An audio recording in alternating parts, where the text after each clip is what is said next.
In this section, we'll be covering how to manage your Fiverr gigs. This is very important for you, and I don't want you to keep on adding to your loser gigs.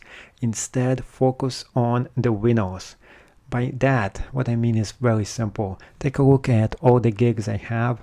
I went in and I put in the last 6 months, and here you can see how much money I was able to make and how many orders I was able to get with every single one of the gigs that I posted up.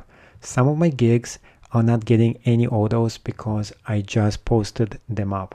Other ones have not been getting some lately, so that doesn't mean I got no orders for them. But it is very concerning when you go through 6 months and you have nobody buying specific gigs. For example, there's a few of those who are getting 0 sales. This is very, very frustrating, especially if you're a Fiverr seller. You're going to have a few gigs where you're getting nobody to actually buy them. Whereas other gigs, you're going to get a lot of people who are going to be buying them. My solution for you is, first off, you max the maximum amount of gigs that you can possibly have for your Fiverr account. So if your highest amount that you can have is 12, so create 12 gigs.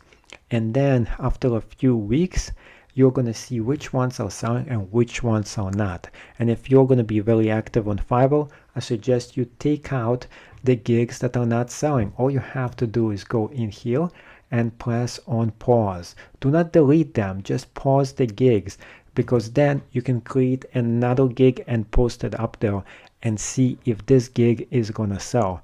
This is my solution to this issue. So eventually you're gonna be having a bunch of gigs that are only making you money, and you're not gonna have any gigs that are not doing well at all.